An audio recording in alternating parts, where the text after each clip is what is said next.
Well, for centuries, Rome has been the center of the Roman Catholic Church. Today, the Eternal City has also become the epicenter for a growing number of satanic cults.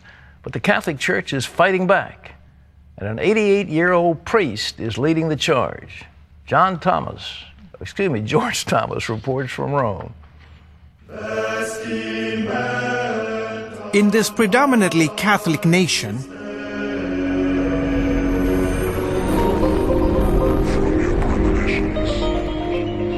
the devil is gaining a foothold.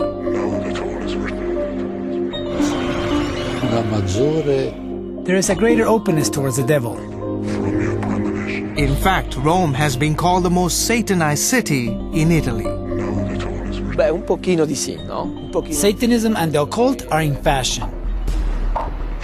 There are an estimated 800 satanic cults operating in this country, with more than 600,000 followers. And their numbers are growing. The devil's diabolical influence is growing in so many areas of our society. He needs to be driven out. Leading the battle to drive the devil out of Italy is 82-year-old Father Gabriel Amorth. This is the room where I do my exorcisms. In a small room not too far from the Vatican, Father Amorth uses the practice of exorcism to drive out the devil from possessed souls. If a person is not violent, I let them sit in this armchair, and I do the exorcism here. If they're violent, I lay them down, and if necessary, I also tie them down. Amorth is the Vatican's chief exorcist and the driving force behind the Catholic Church's renewed campaign against the devil. He shows us where he works, but refuses to let us tape him confronting Satan. I also use oil. It's the oil used for Mass, the same used in a baptism, and I've seen that it works. Amorth says exorcism is God's true miracle to confronting the devil and his handmaidens. Medicine and science have cases they can't solve, but which are instead solved by exorcism. Inside the halls of the Vatican, there is so much concern about the devil's influence on this country that it has started offering courses on exorcism. Pedro Barrajon, a professor of theology, is teaching some of the exorcism classes. Our bishops need to know how to confront the devil. They need to know how an exorcism is conducted and how to help set people free from the influence of the devil. Italians got a taste of the devil's influence a couple of years ago when two teenagers were stabbed, bludgeoned, and buried alive here in the woods northwest of Milan. Members of a heavy metal band named the Beasts of Satan were convicted in the double murder. One of the victims was allegedly killed because she resembled the Virgin Mary. Despite the fact that the presence of the satanic world is fairly widespread, we only knew of rituals where animals were slaughtered. As to rituals involving human sacrifice, this was the first case.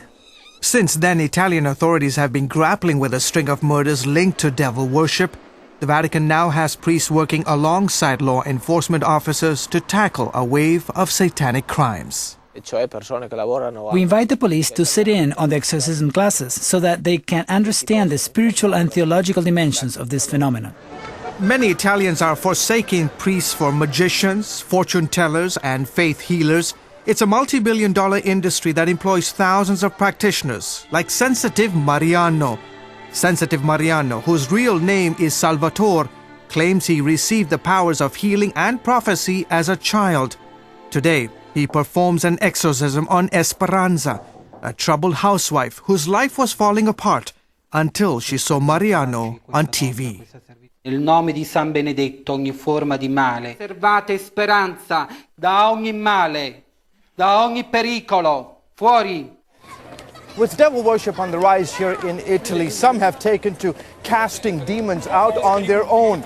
But the Catholic Church insists that freelancers will not be permitted. They are crooks. They're not exorcists. It's possible to pray to God to free a person, but proclaiming themselves exorcists, they're cheating people. But Marco Dimitri says the Catholic Church's portrayal of Satan is part of the problem. To many Italians, Dimitri represents the devil. He heads the Children of Satan, a group that reportedly has more than 1,000 members. Noi non abbiamo un culto del We diavolo. don't have a cult of devil worship. That would be absurd because the cult of the devil would be the cult of evil.